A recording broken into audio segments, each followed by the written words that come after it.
Hi, I'm Reb Myron. I'm a minister through Pathways of Light, and I've been a Course in Miracles student for 43 years. I'm going through the lessons again this year, asking Jesus for clarity, and then I write from that clarity. And that's what I'm sharing with you today. So let's get started. We're looking at lesson 283. My true identity abides in you. Father, I made an image of myself, and it is this I call the Son of God. Yet is creation as it always was, for your creation is unchangeable. Let me not worship idols. I am he my Father loves. My holiness remains the light of heaven and the love of God. Is not what is beloved of you secure? Is not the light of heaven infinite? Is not your Son my true identity, which when you created everything that is? Now are we one in shared identity with God our Father as our only source, and everything created part of us. And so we offer blessings to all, uniting lovingly with all the world, which our forgiveness has made one with us. So hello from Pennsylvania. Yesterday's travel went so smoothly. Everyone was helpful, and all my flights were on time and complication free. I did get dehydrated and woke up with a headache, so today's lesson feels like a perfect reminder of my true self. I am not this image I made of myself, and I will not worship it. So I've been drinking lots of water and ignoring the headache. No matter what happens in this ancient memory we call our lives, we remain what God created. Spirit doesn't get dehydrated. I'm aware of the story of Myron, aware of the body's sensations, and sometimes I still sink into the story so deeply that I forget it's not actually happening. But then I remember, and this bit of detachment recalls me to myself. This is why I still do the lessons and read the text.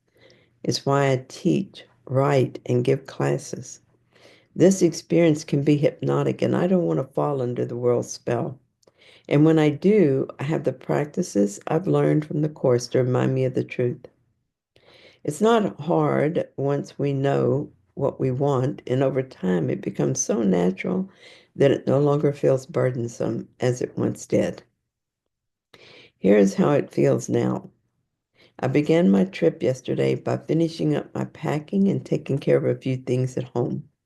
I noticed the pressure of time, but reminded myself it was fine and let the feeling go.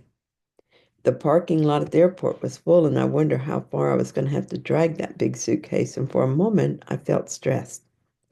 Then it fell away, and I found a perfect spot. I had to change planes 3 times, and the Dallas airport is larger than Manhattan. It covers a staggering 27 miles. You can easily walk 1.5 miles to get from one terminal to the next. I know, I've done so. The problem is that you don't have very long to make that trek, and the route can be complicated. When I got off the flight, I noticed tension in my body and took a moment to relax. I asked an employee which direction to go, and she asked me if I'd like a wheelchair. I was so surprised because I'd thought about asking for one because of my problem with my feet, but hadn't done so. No one had ever offered me one.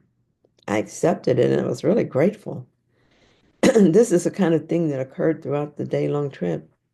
I would be aware of tension, anxiety, or tiredness, but also aware that I don't have to accept any of that. The shift was seamless. It is not always so easy. There are times when I get tangled up in ego thinking, when fear seems real and it takes longer to remember the truth. That can be unpleasant, but it happens less often now. And no matter how upsetting it seems, the process remains simple and unchanged. I notice the thought or feeling, ask the Holy Spirit to correct my perception, and let go. My life is so much better than it used to be, and there is more to come. This is true for all of us because we share the same identity. We are one in God, and these dreams do not change that. Let us remember today that while it seems we're living this life, the truth is we're simply aware of a memory. Our purpose is to decide which thoughts and beliefs we will accept and which we will forgive and release. We do this on behalf of the sonship itself. What we think, we share with all. Let's remember today to accept only those thoughts and beliefs that are in alignment with our true nature. Let's keep watching our thoughts today, staying mindful of which ones bring peace and which ones ask for forgiveness. Each choice for love strengthens a memory of who we are. Thank you so much for joining me in this reading. I hope that you found it helpful. If you did, then please like it. And if you haven't yet, please subscribe. And I'll be back soon with another reading. See you then.